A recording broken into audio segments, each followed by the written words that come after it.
피부 보정 영상 끝판왕을 만들러 왔습니다. 유튜브에 정말 많은 피부 보정 영상들이 과거에 올라왔고 현재도 계속 제작되어 올라가고 있을 건데요. 하지만 단언컨대 오늘 제가 풀어드릴 노하우는 그것들과는 조금 차원이 다른 수준으로, 난이도는 조금 어렵지만 그만큼 특색 있고 고퀄리티를 지향하는 방향으로 진행이 될 거예요. 포토샵 리터칭 초보자가 따라하기에는 조금 어렵게 느껴지실 수도 있을 것 같은데요. 그럼에도 불구하고 최대한 이해하기 쉽도록 한번 설명을 해보겠습니다.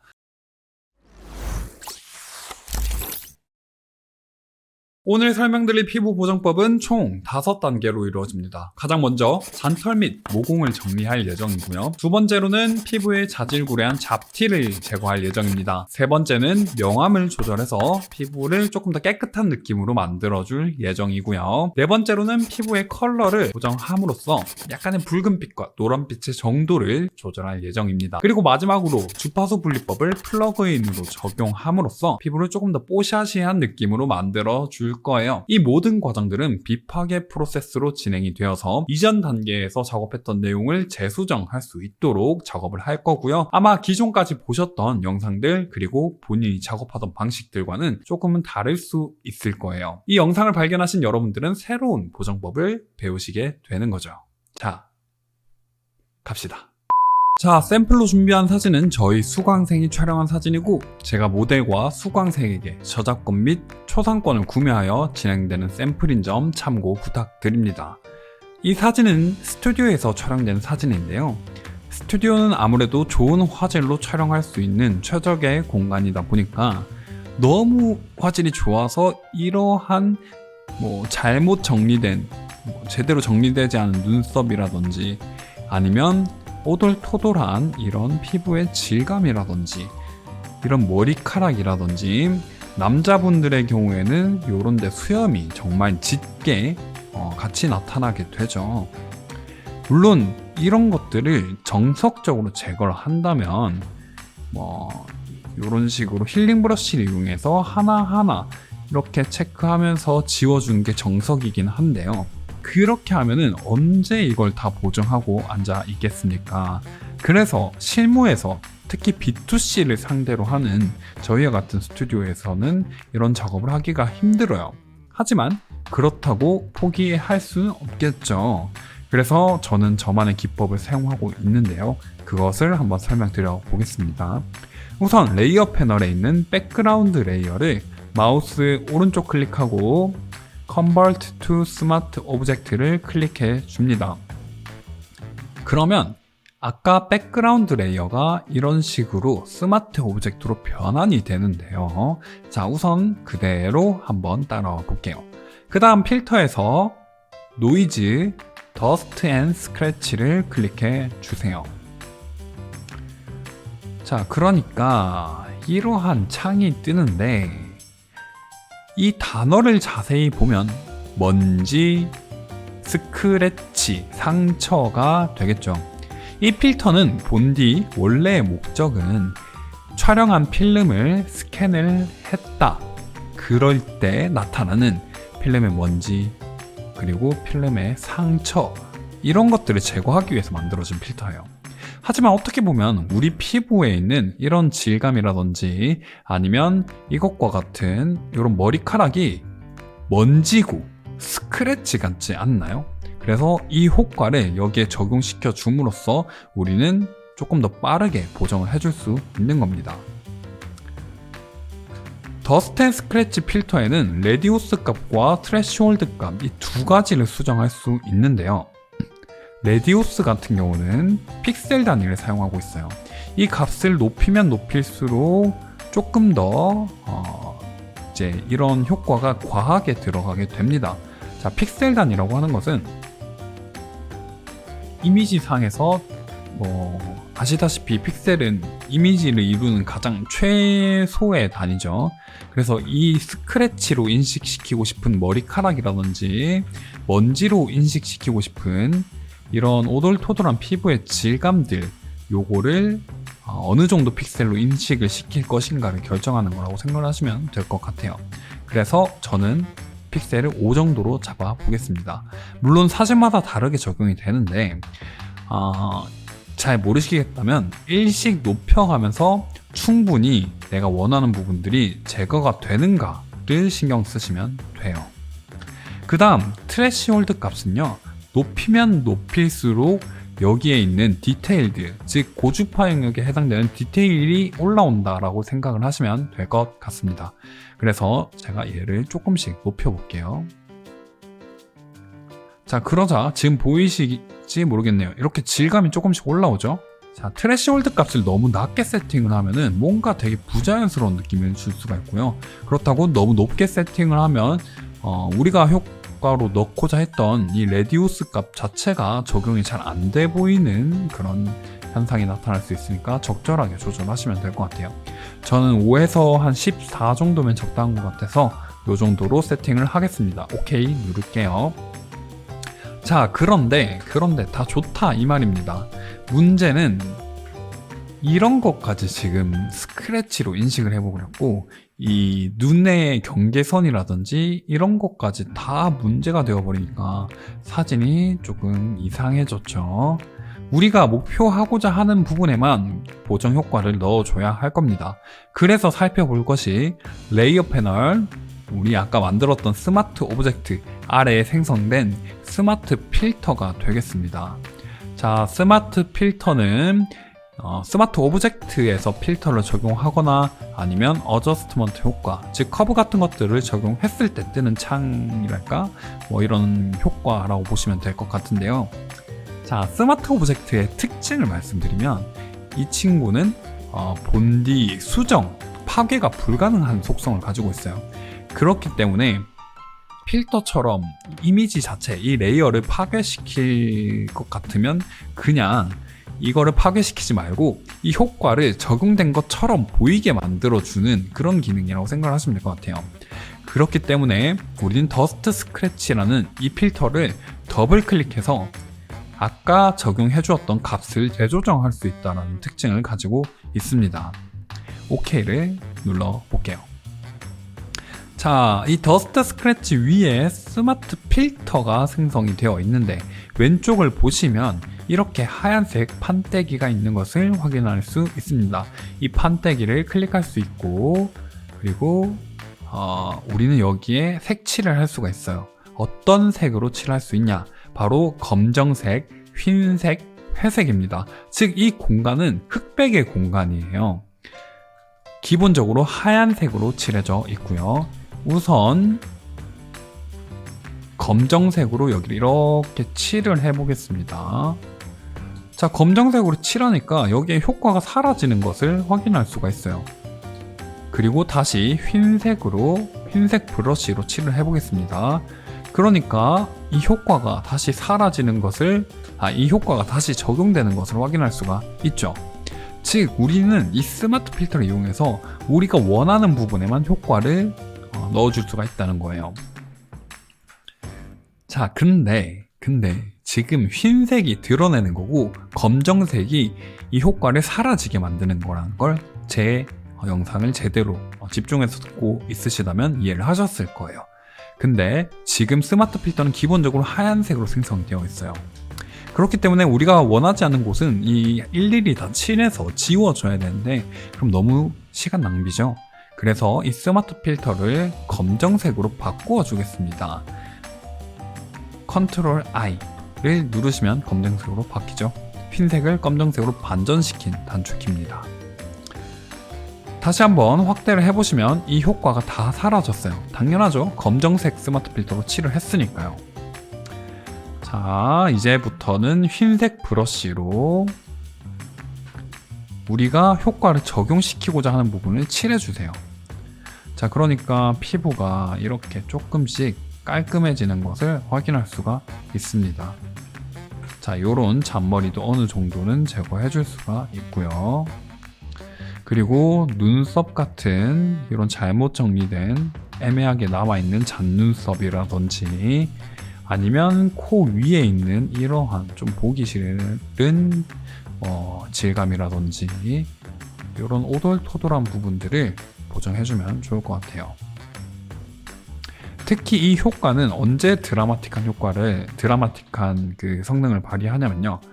남자분들 이 콧수염 있잖아요. 남자분들 콧수염은 굉장히 진해요. 이거 진짜 쉽게 제거를 할 수 있습니다. 참고해 주시고요. 자, 이렇게 하면 잔털 및 모공 정리는 끝이 납니다. 정말 심플한 과정이죠. 두 번째로 해볼 작업은 바로 잡티 제거입니다. 잡티 제거는 지금 여러분들도 많이들 하고 계실 것 같아요. 가장 대표적으로 사용되는 툴이 도장 툴, 힐링 브러쉬 툴, 그리고 스팟 힐링 브러쉬 툴, 그리고 패치 툴까지가 사용이 되고 있는데요. 자, 일단 많은 분들이 잘 모르고 계신데 도장 툴과 힐링 브러쉬 툴의 차이점에 대해서부터 짚고 넘어가야 될 것 같아요. 새로운 레이어를 만들어 보겠습니다. 우리는 비파괴 방식으로 보정을 하고 있기 때문에 항상 레이어를 만들면서 이 원본을 유지하면서 작업을 할 거예요.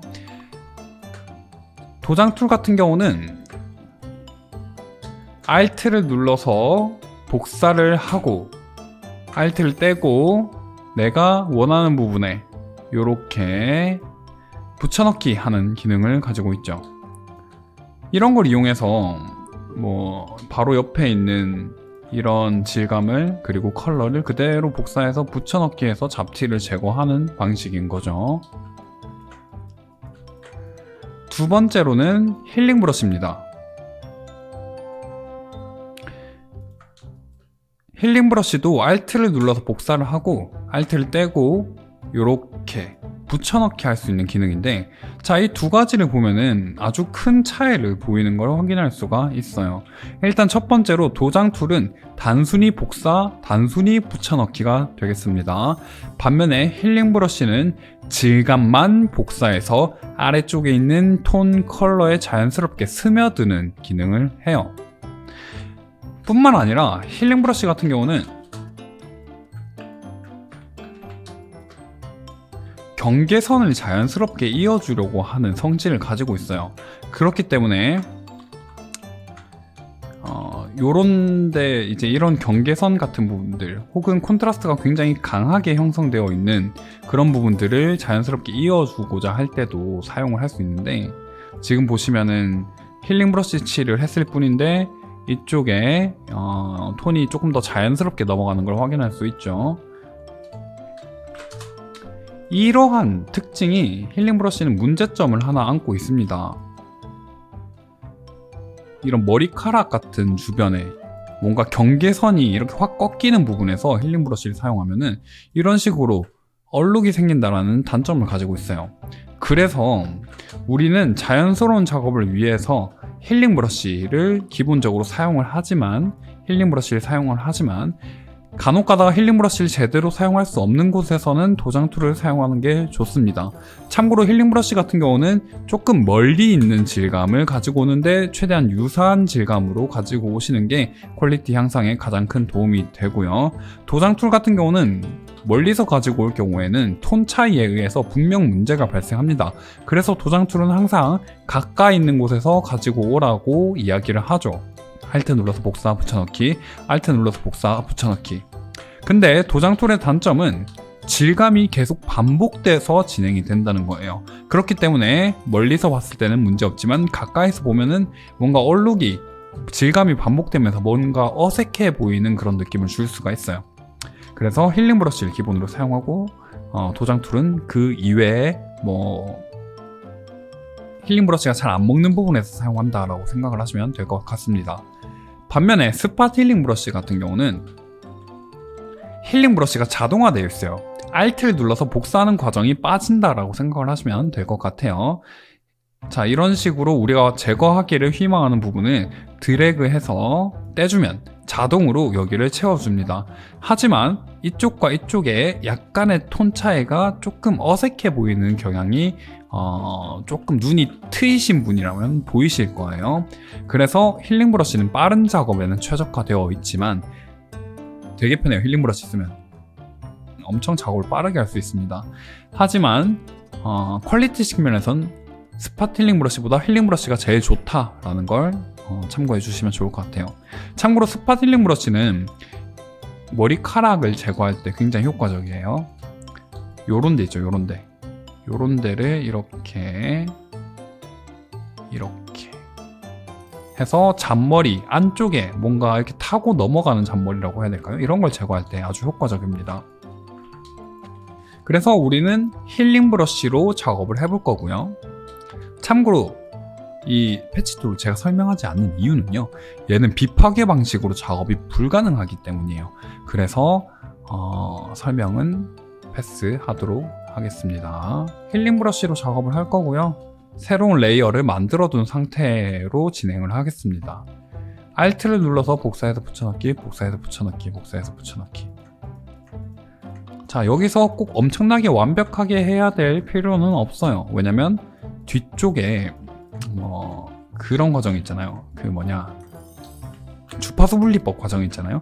주파수 분리법을 한번 거치고 나면은 훨씬 더 피부가 자질구레한 아주 세밀한 질감들은 어느 정도 살리면서 요런 얼룩 같은 것들은 좀 제거가 됩니다.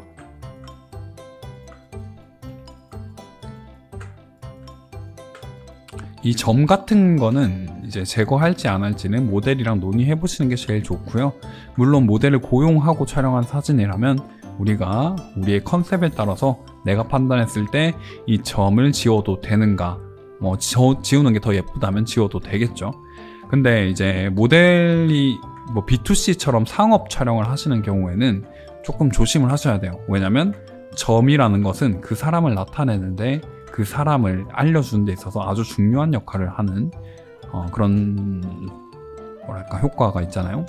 그리고 요런 눈 쪽에 있는 이런 핏줄, 실핏줄도 힐링 브러쉬를 이용해서 제거를 해줍니다.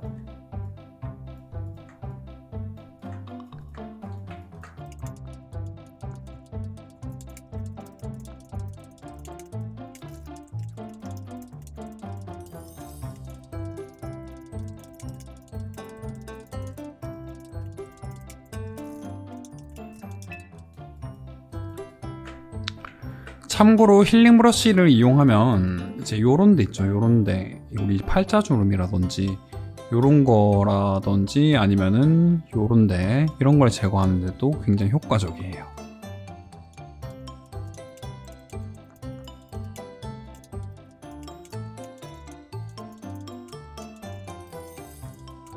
자, 잡티 제거 과정까지 끝이 났습니다.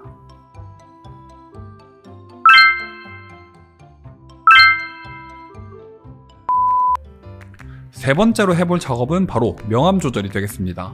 명암 조절은 특정한 부분을 밝게 만들고 특정한 부분을 어둡게 만드는 작업으로 인해서 피부 보정 효과도 누릴 수 있고 성형의 효과도 누릴 수 있고 라이팅을 다르게 친 듯한 효과를 누릴 수도 있을 거예요. 기존의 전통적인 프로세스에서는 다치 툴이라든지 번 툴을 이용해서 레이어를 파괴시키면서 원본을 파괴시키면서 작업을 하는 방식을 사용을 하는데요.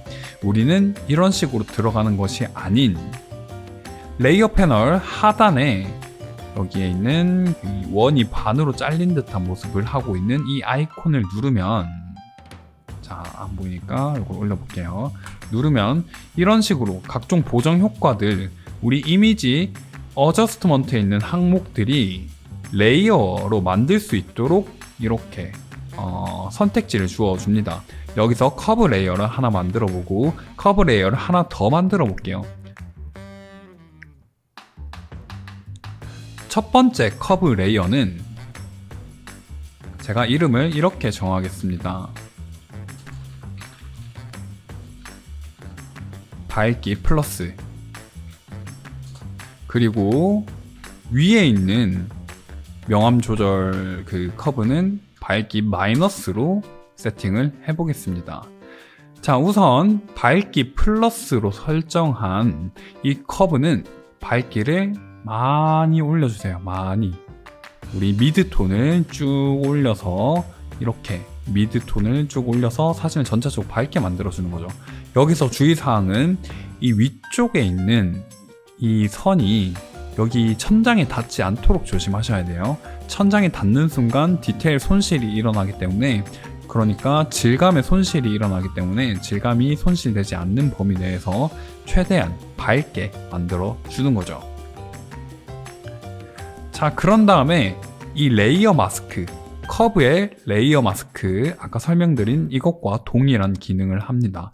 이 레이어 마스크를 검정색으로 칠해볼게요. 제가 지금 단축키를 쓸 건데요. 단축키는 컨트롤 I입니다. 여기서 헷갈리시면 안 되는 게 컨트롤 I라는 단축키는 흰색을 검정색으로 만들고 검정색을 흰색으로 만들어주는 그런 반전, 색상 반전, 톤 반전 기능이에요.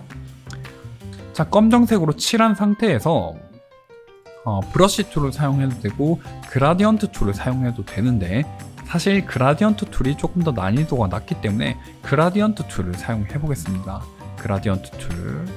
그라디언트 툴은 원래는 이러한 역할을 하죠. 보통 디자인 하시거나 아니면 특정한 컬러, 색감을 만들어주고 싶을 때 이런 식으로 뭔가 자연스러운 컬러 개조를 만들어주는 기능이 바로 그라디언트 툴이에요. 하지만 우리가 사용할 그라디언트는 여기를 한번 클릭해 볼게요. 베이직, 프리셋 쪽에 있는 베이직에 있는 두 번째 이 프리셋을 사용할 거예요. 자, 얘는 어떤 의미를 가지고 있냐면요. 앞쪽에 있는 게 포그라운드 컬러, 즉 전경색을 의미하는데 이 포그라운드 컬러가 뭐냐면 바로 이 색깔을 의미해요. 이 색깔. 그래서 앞쪽에 있는 그 그라디언트 출발점은 우리가 설정한 이 포그라운드 컬러를 따라가고 그리고 뒤쪽에 있는 이제 마지막 뒤쪽으로 이동하는 구간은 투명색이 됩니다. 그래서 그라디언트를 만들었을 때 현재는 이런 식으로 만들어지게 되는 거죠. 검정색이 지금 포그라운드 컬러로 되어 있으니까. 반면에 흰색이 포그라운드 컬러로 되어 있으면은 이런 식으로 설정이 되는 거고요. 아무튼 이 명암 조절로 돌아와서 현재 아까 만든 커브 레이어의 밝기 플러스 레이어의 그 레이어 마스크를 선택하고 있는 상태입니다. 여기 선택되어 있으면 안 되고요. 여기 선택되어 있어야 돼요. 두 번째 방사형 그라디언트를 사용할 거고요. 오파서티는 가변적으로 조절하면서 세팅하는 게 제일 좋은데 저는 설명의 편의를 위해서 15% 정도로 고정을 해놓고 사용을 할게요. 자, 그라디언트 툴을 이용해서 이 검정색 위에 흰색을 칠한다는 것은 이 부분을 밝게 만들고 바깥으로 갈수록 그 밝게 만드는 효과를 점차 줄여나가겠다는 걸 의미하겠죠. 얘는 중첩해서 적용할 수 있습니다. 즉 우리가 원하는 만큼 밝게 해줄 수 있다는 소리예요. 자, 그래서 지금 이런 식으로 밝기를 조절하고 있습니다. 자, 제가 이 작업을 하면서 설명을 드려볼게요. 일단 그 명암 조절에 있어서 여러분들은 그 사실을 꼭 알고 계셔야 돼요. 밝은 부분이 앞쪽으로 튀어나와 보이고 어두운 부분이 안쪽으로 들어가 보인다 라는 사실을요. 그래서 우리 여성분들이 여기 하이라이트를 그리는 이유, 그리고 여기에 쉐딩을 그리는 이유, 그 이유는 코가 높아 보이게 만들기 위해서. 왜냐면 밝은 부분은 앞으로 튀어나와 보이고 어두운 부분은 안쪽으로 들어가 보이니까요. 이 원리를 아셔야지만 나중에 리터칭 테크닉을 정말 이제 상위 레벨로 가실 수가 있어요. 보정을 하는데, 성형을 하는 데 있어서 진짜 중요하고요. 자, 그래서 얼굴을 전체적으로 화사하게 만들어 줄 건데 제가 화사하게 만드는 기준은 이런 섀도우 영역, 어두운 부분을 조금 밝혀주는 방식으로 해서 전반적으로 콘트라스트를 떨어뜨리면서 화사한 느낌이 들도록 만들어주고 있습니다. 지금 그라디언트 툴을 이용하고 있고요. 흰색 포그라운드 컬러에서 투명색으로 가고 있으며 지금 방사형 그라디언트 툴을 사용하고 있고 오퍼서티는 15%로 고정해서 사용하고 있습니다. 이 작업을 할 때 가장 주의를 하셔야 될 점은 얼룩이 생기지 않도록 주의를 하셔야 되는 부분인데 그걸 하기 위해서는 오파서티 조절을 매우 섬세하게 하셔야 됩니다. 이런 식으로 전반적으로 얼굴의 명암을 조금씩 없애고 있습니다. 그래서 피부가 전체적으로 깔끔해 보이도록 이렇게 지금 눈이 트이신 분들이라면 여기에 채도가 조금 죽었다라는 사실을 눈치를 채셨을 거예요. 근데 이거는 지금 현재 과정에서 죽은 게 아니라 여기는 뭐 보정을 하는 과정에서 아니면은 원래 눈썹이 있었다 보니까 이 검정색 눈썹을 제거하면서 이 검정색 끼가 조금 남은 것 같아요. 그리고 지금 제가 여기를 실수로 너무 밝게 했어요. 그럴 때는 검정색에서 투명색으로 이 그라디언트를 이용해서 다시 이렇게 칠을 해주면 우리가 적용한 보정 효과가 조금씩 사라지게 되겠죠. 참고로 지금 제가 흰색, 검정색이 번갈아 가면서 바뀌고 있는데요. 그때 지금 제가 사용하고 있는 이 두 개를 바꾸기 위한 단축키는 X입니다. 저는 지금 X 버튼을 누르면서 흰색, 검정색을 교체하고 있어요. 그래서 이 흰색 그라디언트로 제가 칠을 할 때마다 조금씩 그 부분이 밝아지고 너무 밝혔다 싶을 때는 검정색 그라디언트를 이용해서 이렇게 조금씩 칠해주는 거죠. 이 부분을. 이 보정 효과 밝게 만든 부분을 조금 어둡게 만들기를 희망하는 부분을요. 그러니까 밝게 만든 효과를 없애고 싶은 부분을. 지금 제가 하고 있는 작업이 별거 아닌 것처럼 느껴지실 수도 있어요. 그런데 한번 이 효과를 꺼볼게요. 그러면 지금 이렇게나 그 피부의 느낌이 많이 차이가 나게 됩니다. 참고로 이렇게 보정을 하게 되면은 조금 회화 같은 느낌이 들 수도 있고요. 그리고 명암이 너무 사라져 보일 수도 있고 피부가 너무 밝아져서 좀 이질감이 들 수도 있습니다. 그래서 그걸 조금 보완해 주기 위해서 두 번째 만든 커브 레이어인 이 밝기 마이너스도 조금 사용을 해줄게요. 자, 얘는 마찬가지로 밝기를 다운시켜서 작업을 하는데, 자, 이때 주의할 점은 미드톤을 다운시키니까, 이렇게 미드톤을 떨어뜨리니까, 미드톤을 어둡게 만드니까 단순히 미드톤만 어두워지는 게 아니라 채도도 올라가고 콘트라스트도 강해지는 걸 확인할 수가 있어요. 그래서 이 상태로 계속 보정 효과를 넣다 보면 여기는 굉장히 새빨개지고 보정 효과를 넣은 부분은 아닌 부분은 채도가 좀 낮고, 그래서 채도의 불균일이 일어날 수가 있어요. 그걸 보완하고 싶다면 여기 오른쪽 위쪽에 있는 이 화이트 끝선도 조금씩 같이 내려주세요. 그러면 채도를 그리고 콘트라스트를 조금 조절할 수 있습니다. 참고로 이렇게 보정을 했을 때는 이런 비파괴 방식은 우리가 이 커브 값을 언제든지 바꿔줄 수 있다는 것을 의미하기 때문에 크게 현재까지는 현재 과정에서 이걸 엄청나게 신경 쓰진 않아도 괜찮아요. 자, 다시 이 밝기 플러스를 조절할 때와 마찬가지로 밝기 마이너스도 검정색으로 칠한 다음에 진행을 하겠습니다. 제가 흰색에서 검정색으로 바꾸기 위해서 사용한 단축키는 아까와 마찬가지로 컨트롤 I예요. 자, 그 다음 마찬가지로 그라디언트 툴을 이용해서 흰색으로 어둡게 표현되기를 희망하는 부분에 얘를 칠해 주는 거죠. 일단 저는 콧대가 좀 높아 보이기를 희망하기 때문에 여기를 조금 어둡게 만들어 줄게요. 자, 근데 지금 채도가 여기에 비해서 여기가 채도가 조금 떨어지는 듯한 느낌이 들 수도 있어요. 그럴 때 이걸 보완해 주고 싶다면 요거 누르시고, 자, 레이어 마스크 말고 이 원래 레이어를 누르셔야 되고요. 이 화이트 조절한 부분을 위로 올리면 채도가 좀 높아지게 됩니다. 그래서 이런 식으로 우리가 조절한 부분에 채도를 조절하면서 보정 효과를 넣어줄 수가 있는 거죠. 다시 한번 계속 진행을 하겠습니다. 콧대를 조금 높게 만들어주고, 너무 어둡게 만들었다면 다시 검정색으로 칠해주고, 이제 이런데 조금 비어 보이는 부분도 보완을 해줄 수 있습니다. 이 과정에서. 이랬더니 여기는 커브 그 채도가 너무 높아지게 되네요. 화이트를 좀 낮추겠습니다. 이런 식으로.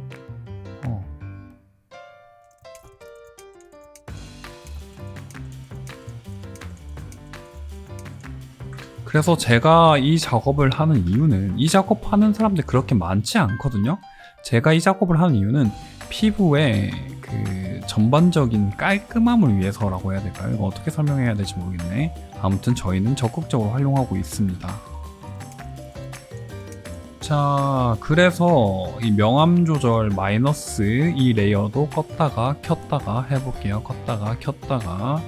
자, 의도치 않게 성형도 조금 같이 해버렸네요. 요 정도면 좋겠다.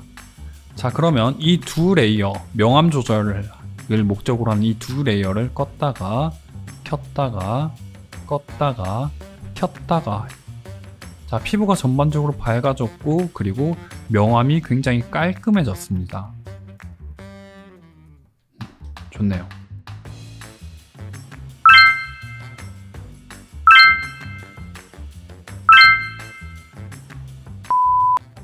네 번째로 해볼 작업은 바로 컬러 보정입니다. 과거에 사람들이 캐논 카메라와 니콘 카메라를 비교할 때 이런 비유를 많이 했었어요. 캐논 카메라는 피부 색감이 약간 붉게 나온다. 니콘 카메라는 피부 색감이 약간 노랗게 나온다.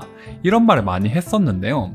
컬러 작업은 이런 것처럼 피부의 컬러를 조절하는 작업이라고 생각을 하시면 될 것 같아요. 물론 이 과정에 밝기도 어느 정도 보정을 해줄 수가 있다는 점 참고 부탁드립니다. 자, 아까와 마찬가지로 레이어 패널 하단에서 어저스트먼트 레이어, 즉 우리가 원하는 어저스트먼트 효과를 만들어주는 레이어를 사용할 건데요. 그 중에 Hue and Saturation이라는 효과를 사용할 예정입니다. 이거를 한번 클릭해 볼게요. 자, 그러면 Hue, Saturation, Lightness 이 세 가지 항목을 조절할 수 있는 창이 떴는데요. 우리는 이 세 가지 값을 이해하고 넘어갈 필요가 있겠습니다. 제가 컬러 팔레트를 하나 띄워봤습니다. Hue 값이란 자, 요거를 의미해요. 빨주노초 파남보. 한글판에선 아마 색조라고 표현이 되어 있을 거예요. 그리고 Saturation은 채도를 의미합니다. 채도가 낮을 때는 이런 식으로 무채색, 즉 흑백의 영역이 되고요. 그러다가 점점 파스텔 톤으로 넘어가다가 정상적인 컬러를 지나서 나중에는 형광빛이 돌게 됩니다. 이게 바로 채도의 개념이에요.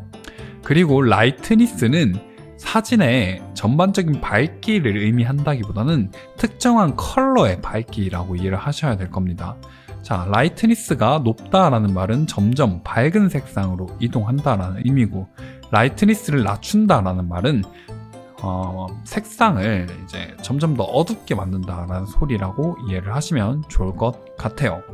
이 세 가지는 색의 삼속성을 의미하며 이 세 가지 값을 이용하면은 이 세상에 있는 모든 컬러들을 표현할 수 있다. 이런 이론이라고 생각을 하시면 될 것 같아요. 자, 이 중에서 우리는 피부의 컬러만을 변화시키는 것을 목적으로 이 작업을 해볼 건데요. 자, Hue and Saturation 위쪽을 보시면 이렇게 손가락 표시가 있고 좌우에 화살표가 표시되어 있는 이런 아이콘이 있는데요. 이걸 클릭하시고 마우스 커서를 우리 도큐먼트 위쪽으로 올리시면 이렇게 스포이드 툴이 실행이 되게 됩니다. 여기서 얘를 클릭해 볼게요. 우리가 원하는 부분, 원하는 피부를 클릭해 주는 거예요. 색깔을 변화시키려 희망하는 부분을요. 그러면 클릭을 하자 이 Hue and Saturation 쪽에 원래 마스터로 되어 있던 게 레드로 변화된 거를 확인할 수가 있고요.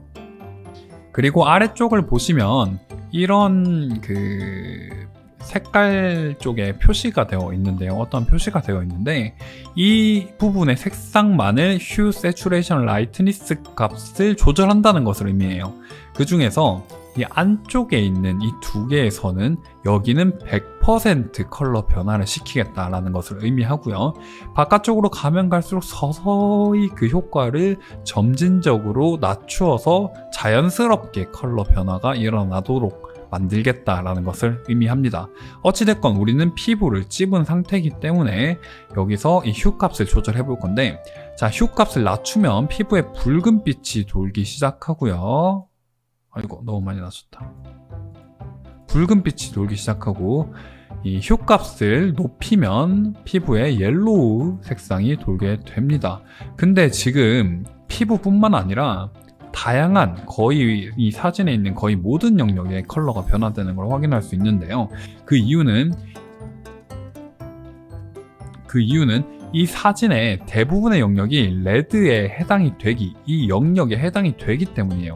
그렇기 때문에 우리는 피부를 변화시킨 뒤에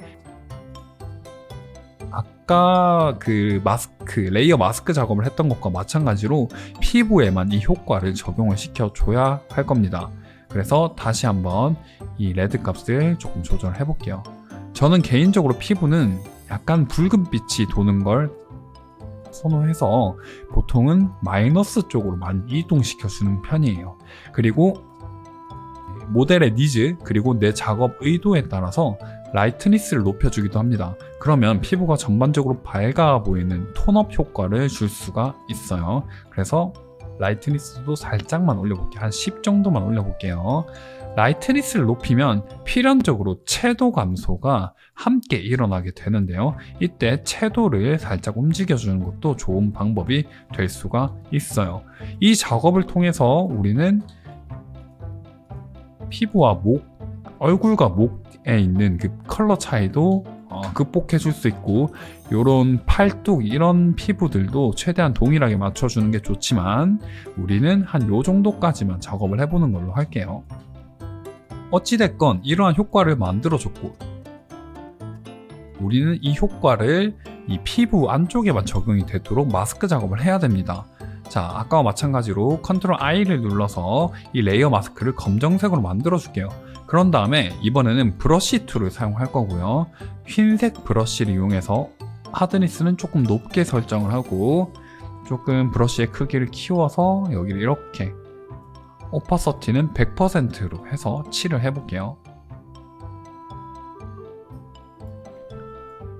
자, 입술에 칠을 하지 않도록 주의해 주시고, 바깥으로 넘어가는 부분은 다시 검정색으로 칠을 해서 보완을 해줍니다. 다시 흰색으로 칠을 하고 있습니다. 자, 이렇게 비포 애프터 보시면 피부가 약간 붉은빛이 들어왔어요. 이런 미세한 디테일의 차이가 퀄리티를 결정합니다. 자, 그런 다음에 저는 개인적인 취향인데요. 개인적인 취향. 이게 포토샵의 특성인데요. 미드톤이 낮은 부분에서는 채도가 올라가는 경향이 있어요. 이런데 채도가 조금 높아집니다. 저는 그런 걸 별로 보기 좋아하지 않기 때문에 똑같이 휴 앤 세츄레이션 레이어를 만들어서 레드를 클릭하고 세츄레이션을 좀 낮추고 라이트니스를 높이는 방향으로 셋업을 좀 해볼게요. 그런 다음에 컨트롤 I를 눌러서 이 레이어 마스크를 검정색으로 칠하고, 그 다음 흰색 브러쉬를 이용해서 오파서티를 한 30% 정도로 조절해 놓은 다음에 이제 이런 데를 조금씩 칠해 주세요. 그래서 여기에 채도를 조금 떨어뜨려 줍니다. 이런 채도가 혼자서 좀 튀는 부분을 채도를 다운 시켜주고 있습니다. 이런 식으로. 자, 이 레이어도 한번 껐다가 켰다가 해볼게요. 그러면 이런데 지금 컬러 변화가 관찰되실 거예요. 너무 많이 죽인 부분도 없지 않아 있기 때문에 검정색으로 칠해서 조금 보완을 해주겠습니다. 요 정도면 좋겠네요.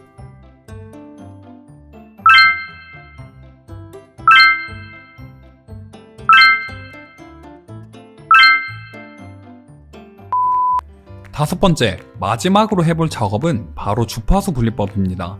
주파수 분리법 한 번쯤은 들어보셨을 거라고 생각을 하는데요.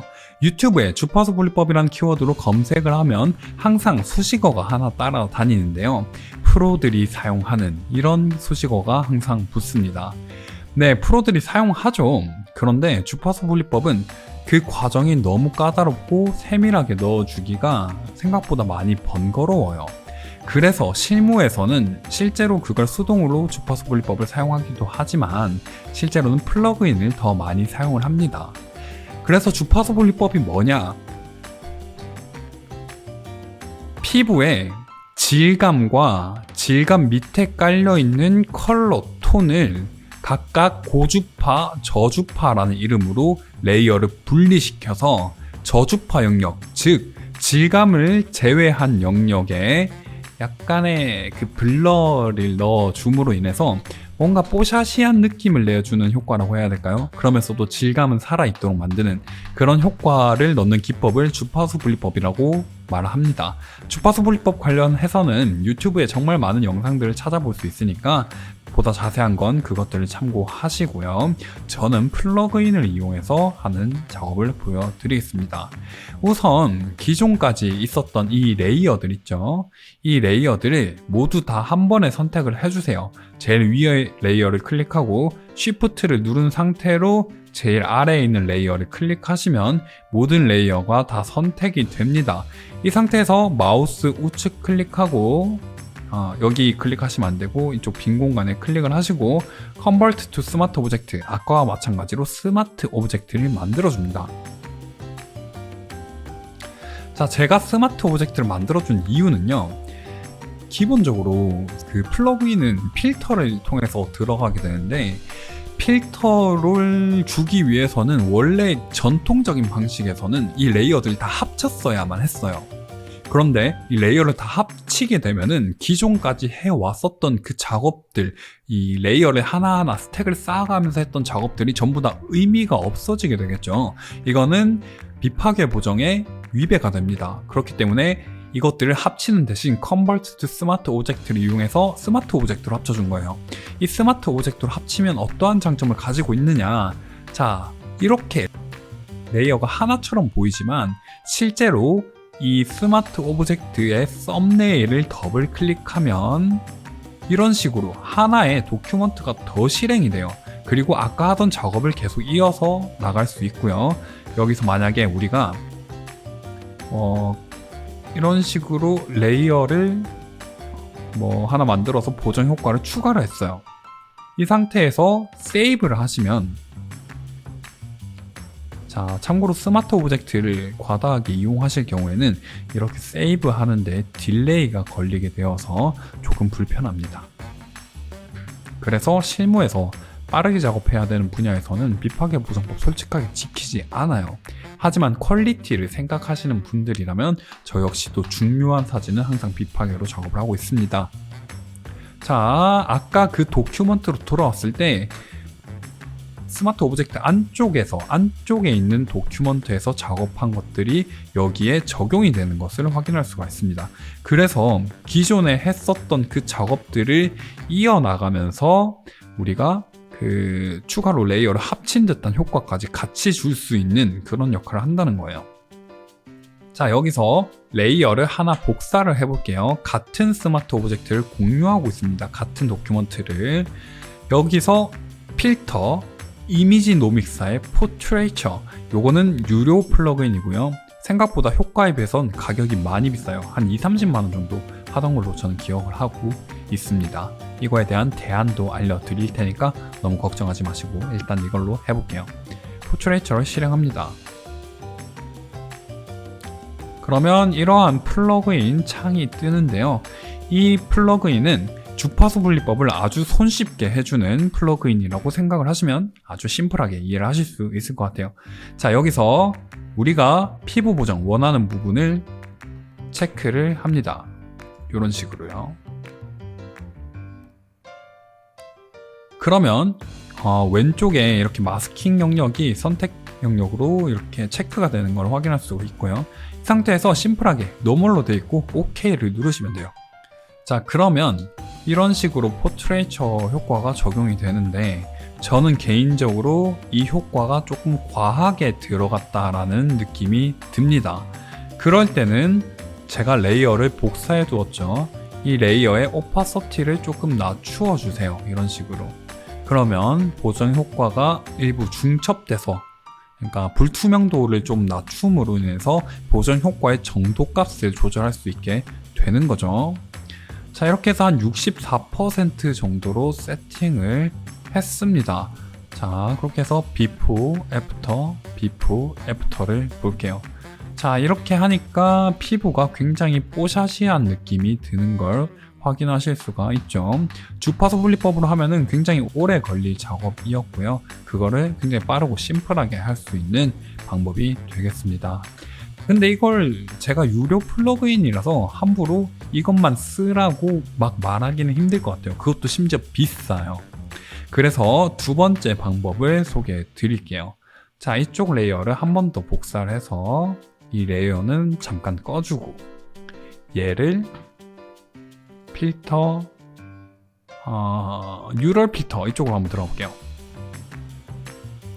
뉴럴 필터는 포토샵 CC 2021년 버전부터 사용하실 수 있다는 점 참고해 주시고요. 어도비사의 그 각종 AI 기능들, 즉 인공지능을 결합한 기능들이 위치해 있습니다. 여기 굉장히 신기한 것들, 신기한 기능들이 많은데 이 중에서 저는 스킨 스무딩 이 기능을 꼭 한 번쯤은 사용해 보시라고 추천을 드리고 싶어요. 자, 얘를 한번 이렇게 체크를 눌러볼게요. 자, 그렇게 하니까 이것도 마찬가지로 주파수 분리법과 비슷한 효과를 줍니다. 하지만 주파수 분리법 플러스 알파 같은 느낌이랄까요? 예를 들면 이런데 조금 더 뽀샤시해지고 이런 코 부분까지 뭐랄까 명암 작업까지 같이 들어간 느낌이에요. 이런 식으로 보정을 하실 수가 있고요. 이건 역시 오파서티를 조금 낮춰줌으로 인해서 이 보정 효과의 정도를 조절할 수가 있죠. 그리고 이 포트레이처가 아닌 뉴럴 필터 안에 있는 요거 스킨 스무딩의 단점이 하나 있는데 바로 얼굴만 적용이 된다는 거예요. 얼굴만. 그래서 몸 이런 목이라든지 이런 팔뚝이라든지 발, 다리 이런 부분은 적용이 되지가 않아요.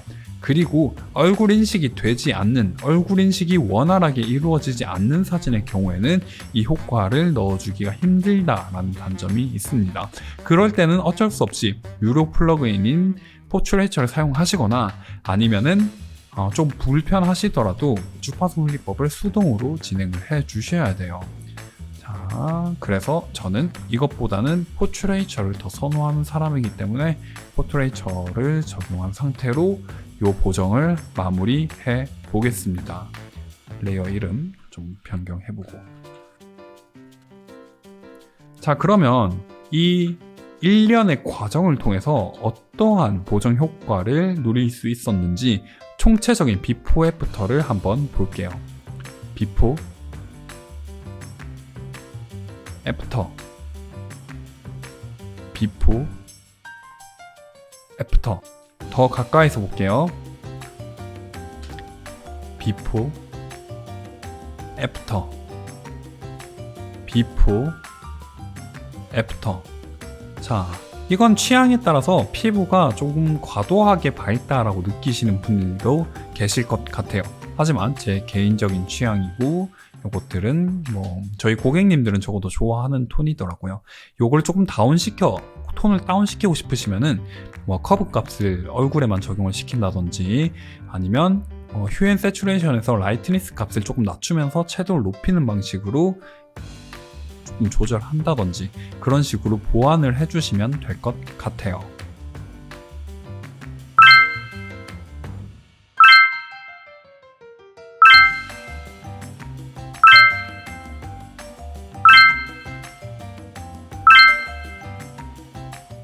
피부 보정을 조금은 디테일하게 작업을 해봤습니다. 아니 무슨 사람 피부 하나 가지고 이렇게 오래 붙잡고 있어. 누군가는 이렇게 말을 하겠죠. 하지만 저는 그렇게 생각을 해요. 리터칭이라고 하는 과정이 결국 이 사진의 단점을 상쇄시키고 기획자, 포토의 의도를 파악한 후에 그것을 더 부각시키는 과정이 바로 리터칭 아닐까요? 그런데 이 과정 속에서 세밀하게 내가 하나하나 만진 것들이 모였을 때 엄청나게 큰 시너지 효과를 내고 이 퀄리티를 좌우하게 되는 거죠. 리터칭이라고 하는 게 결국에는 시간을 많이 들이면 많이 들일수록 퀄리티는 높아질 수밖에 없는 것 같아요. 그래서 리터처에게 가장 중요한 자질 중 하나가 바로 이 단점을 얼마나 디테일하게 캐치해내고 어떻게 해야지 보다 완벽한 사진이 될 수 있는지 그걸 파악하는 능력이 어떻게 보면 제일 어렵고 제일 중요한 과정이 되겠죠. 사실 어떻게 보면 우리가 진행한 이 일련의 과정들은 그렇게 디테일하게 한 것도 아니에요. 더 심하게 하면요, 모공 하나하나 세밀하게 디테일하게 리터칭을 할 수 있겠죠. 우리는 플러그인 같은 것도 쓰고 필터도 쓰고 조금 편하게 한 편에 속한다고 저는 개인적으로 생각을 합니다. 물론 모든 사진을 이렇게 보정을 할 수는 없고요. 어느 정도 타협점을 찾아서 작업을 해야겠죠. 오늘 준비한 영상 내용은 여기까지고요. 아마 본 내용이 많이 어려웠기 때문에 궁금하신 점, 막히는 부분들이 많으실 것 같은데 질문 있으시면은 댓글 주시면 제가 답변 하나하나 다 달아드리겠습니다. 오늘 영상 끝!